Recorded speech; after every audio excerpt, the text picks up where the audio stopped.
নমস্কার বন্ধুরা, আমার চ্যানেলে আপনাদের সবাইকে স্বাগতম। আজ আমি দারুণ একটা রেসিপি নিয়ে চলে এসেছি, কাতলা মাছের কালিয়া। চলুন তাহলে এবার শুরু করা যাক।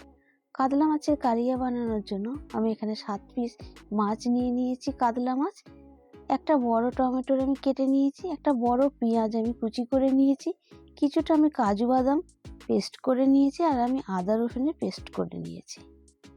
এবার এই মাছটি নুন হলুদ মাখিয়ে নিচ্ছি।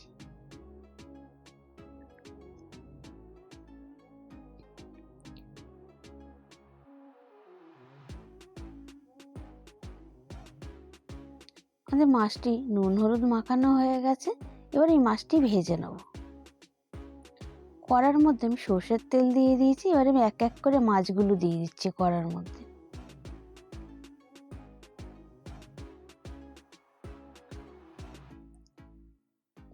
গ্যাসের জোরটা আমি মিডিয়াম রেখে ভেজে নেব মাছগুলি। আমাদের কাতলা মাছগুলি ভাজা হয়ে গেছে। এবার একটু একটু করে আমি একটা পাত্রে তুলে নিচ্ছি।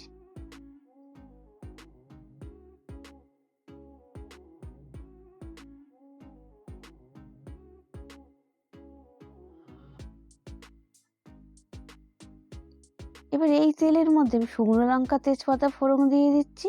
এবার আমি কেটে রাখা পেঁয়াজটা দিয়ে দিচ্ছি। পেঁয়াজটা আমি একটু হালকা করে ভেজে নেব।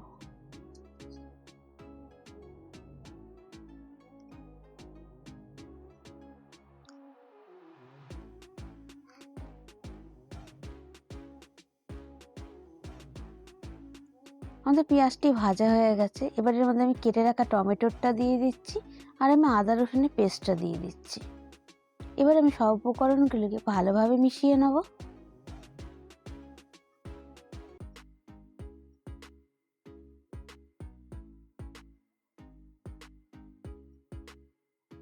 এবার এর মধ্যে পরিমাণ মতো নুন আর পরিমাণ মতো হলুদ দিয়ে দিচ্ছি। নিয়ে আবারও আমি একটু ভালোভাবে মিশিয়ে নিচ্ছি। এবার এর মধ্যে আমি কাজু বাদামের পেস্টটা দিয়ে দিচ্ছি। আবারও একটু ভালোভাবে আমি মিশিয়ে নিচ্ছি। এবার এর মধ্যে আমি 1 চামচ লঙ্কা গুঁড়ো দিয়ে দিচ্ছি। আবার একটু আমি ভালোভাবে মিশিয়ে নিচ্ছি।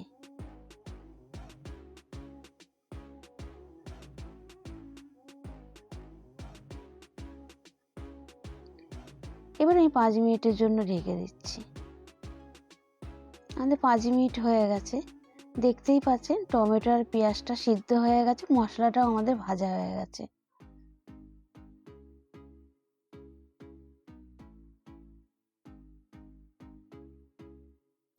এবারের মধ্যে আমি অল্প জল দিয়ে দিচ্ছি।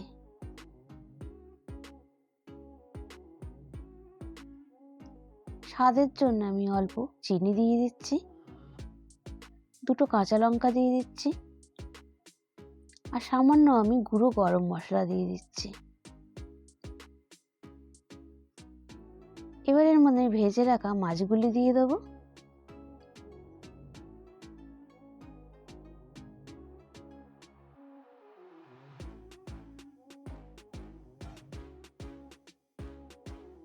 এবার এই 5 মিনিটের মতন ঢেকে দিচ্ছি। আমাদের 5 মিনিট হয়ে গেছে। দেখতেই পাচ্ছেন আমাদের মাছটা অনেকটা হয়ে এসছে। দেখতেই পাচ্ছেন আমাদের কাতলা মাছের কালিয়াটা তৈরি হয়ে গেছে। এবার আমি পরিবেশন করে দেবো। আমার এই ভিডিওটি যদি আপনাদের ভালো লেগে থাকে, প্লিজ একটা লাইক করে দেবেন, আর এই রকমই নতুন নতুন রেসিপি পাওয়ার জন্য আমার চ্যানেলটিকে সাবস্ক্রাইব করে নেবেন।